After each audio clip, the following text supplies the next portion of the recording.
RTS Info, Jean-Philippe Routz. Le président américain Donald Trump a fait hier un pas supplémentaire vers l'abandon de son poste. Il a déclaré qu'il quitterait la Maison-Blanche si le collège électoral américain votait pour le président élu démocrate Joe Biden. Ce collège se réunira le 14 décembre et l'investiture de Joe Biden doit se dérouler le 20 janvier prochain. Gros coup de filet en Amérique centrale, plus de 600 membres présumés des gangs criminels qui sèment la terreur dans le nord de l'Amérique centrale ont été arrêtés hier. Il s'agit d'une vaste opération qui est toujours en cours au Salvador, au Guatemala et au Honduras, ont annoncé les autorités. Cette opération est soutenue par les États-Unis pour la coordination et l'échange d'informations entre les trois pays. La Suisse devrait recevoir les premières doses de vaccin contre le coronavirus au tout début de l'année prochaine. C'est ce qu'a annoncé hier Alain Berset.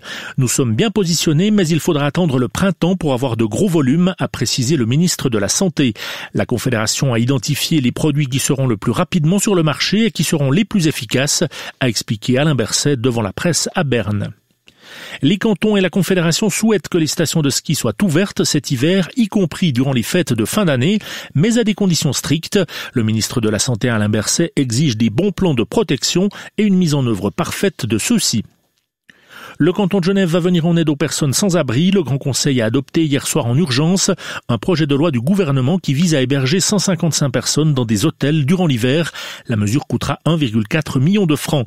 Et ce même Grand Conseil genevois a également accepté, toujours en urgence, des aides qui visent à soutenir financièrement les entreprises touchées par les restrictions imposées par la lutte contre le coronavirus.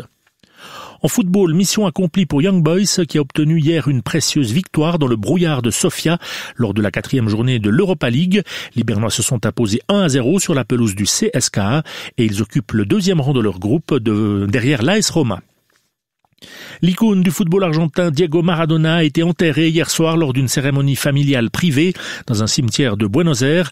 Le cercueil a été mis en terre dans un caveau familial. Durant la journée, des milliers de fans lui ont rendu un dernier hommage. Des heurts ont éclaté à cette occasion.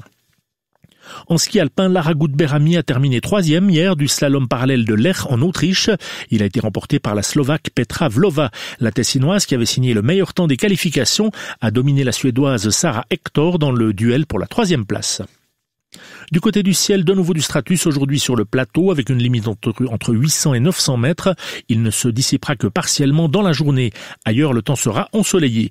En plaine, il fera entre -2 et 1 degré le matin et 6 à 9 degrés l'après-midi. Même temps jusqu'à lundi, mais avec de la bise et des températures plus basses. Vous écoutez RTS Info, prochaines informations à 2h. On nous a mis une limite.